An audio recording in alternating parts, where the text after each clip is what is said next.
vaina Es duro, entonces así no. Tony, ¿cuál fue el primer guiño del azar histórico para que tú te decidieras a abordar estos 35 años? ¿Qué tuviste un día que dijiste? Ese es Pero el tema. Trujillo fue producto del azar. Cualquier cartesiano dice, no, ahí está el Tony poeta, Trujillo no fue. Antino Fiallo nos dice, no, esos fueron los yanquis que lo dejaron, tal. Pero dime, ¿qué te hizo el guiño? Ese es el concepto del historicismo, ¿no? De la concepción historicista, que es una concepción, a mi modo de ver, hasta cierto punto mecánica, desde el punto de vista de que explica los acontecimientos en función de causas y consecuencias inmediatas vinculadas a los procesos económicos. Y fíjate que incluso, que es el concepto marxista en gran medida, el mismo concepto marxista incluso tiene algunas diferencias en algunas apreciaciones, por ejemplo, que yo la cito en el libro. Por ejemplo, Engels, en Dialéctica de la Naturaleza, dice que no siempre los acontecimientos históricos tienen su origen en la necesidad, que muchas veces confluye la casualidad y que a veces la casualidad puede suplantar la necesidad. O sea, es un concepto flexible para tú analizar los procesos históricos.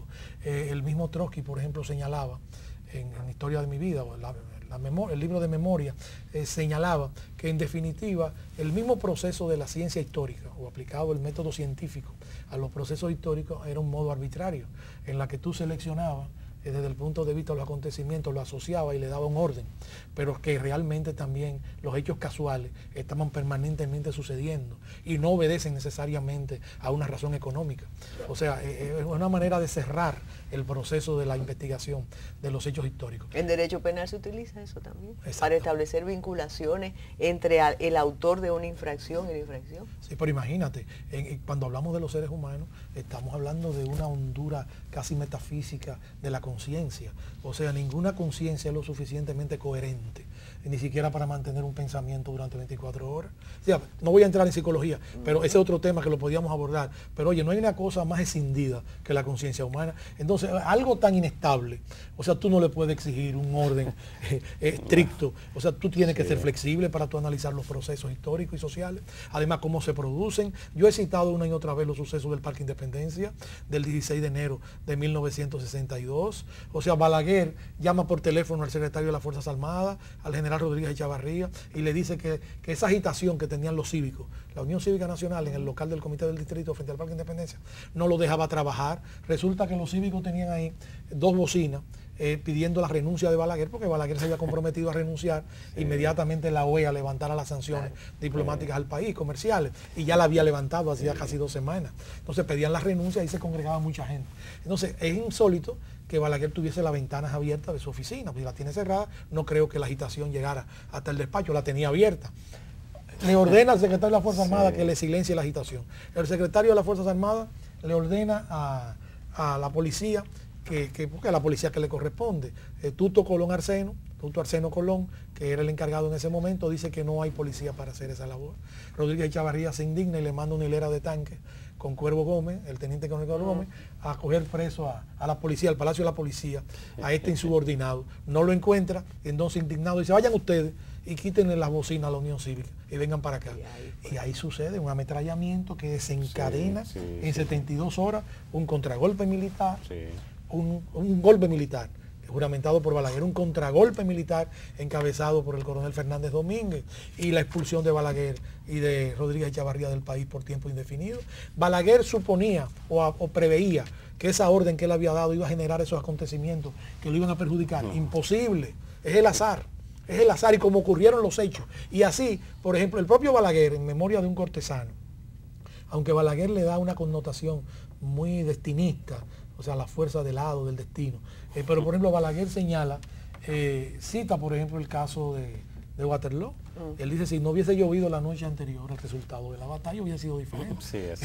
Hubiesen podido manejar la artillería y no hubiese tenido los contratiempos que tuvo en aquel terreno húmedo. O sea, la lluvia, un fenómeno natural, un fenómeno previsible, si tú quieres, desencadena un fenómeno imprevisible, que la derrota de Napoleón, que no tenía por qué ser derrotado en Waterloo en ese momento histórico. Y después, como azar, están las enfermedades de los grandes hombres. Hay otra investigación que habla de padecimientos que tenía Napoleón, que por eso impulsa esta batalla, que fue bueno, su derrota en ese momento. Que influyó. El propio Balaguer señala, por ejemplo, que el mayor Lora era, en el orden sucesoral militar de la época, quien debía ser el jefe de las Fuerzas Armadas de Horacio Vázquez. Sin embargo, un drama sentimental, tenía un lance, una vinculación con una persona casada. Debajo del puente. Debajo del puente, el marido celoso lo mata. Y aunque quisieron atribuirle eso a Trujillo, eso no, o sea, no hay ningún dato probatorio. No sé si lo tienes consignado, pero sí. También el caso de un queridísimo amigo, don Hernando, tuvo que ver con el azar, sí. Porque él era el indicado para iniciar la revolución. Sí. Y tuvo hepatitis. Así es, Hernando, exactamente. Hernando Ramírez. Exactamente. Eso le ocurrió. Pero fíjate, Fernández Domínguez, que es el ideólogo, no estaba en el momento en que se produce la revolución. Duarte no estaba el 27. Duarte no estaba el 27. Tony, pero insisto, ¿cuál fue el primer guiño ya que te hizo abordar este periodo por el azar? ¿Qué descubriste un día cualquiera? No, con los documentos desclasificados que han sido publicados en investigaciones ya en la República Dominicana, yo descubrí que la Revolución de Abril de 1965, me refiero al desarrollo del proceso de la Revolución de Abril, estuvo al punto, en un momento determinado, el presidente Johnson, presionado por los asesores liberales del Grupo de Puerto Rico, donde estaba Muñoz Marín, que era el gobernador, estaba Teodoro Moscoso, que había sido el director de la Alianza para el Progreso de Kennedy, estaba Carrión, estaba Jaime Benítez, que era el rector de la Universidad de Río Piedra, y por el grupo de liberales asesores que tenía Johnson, Abeforta, que después fue presidente de la Suprema Corte de Estados Unidos, Mayor Bundy, o sea, el grupo de liberales. Johnson estaba dispuesto a llegar a un acuerdo con Bosch, negoció con Bosch a través de sus asesores, para que un hombre de Bosch, Antonio Guzmán, culminara el periodo presidencial interrumpido por el golpe de Estado del 63, que esas negociaciones se dieron en San Juan de Puerto Rico, en Trujillo Alto, en la residencia de Muñoz Marín, que estaban prácticamente de acuerdos, que mandaron al coronel Fernández Domínguez bajo ese acuerdo a la República Dominicana, lo mandó Bosch para convencer a Camaño de que debía renunciar para dar paso a ese nuevo gobierno. Camaño se negaba en ese momento a dar ese paso. Y cómo se frustró lo que era una salida a la crisis dominicana.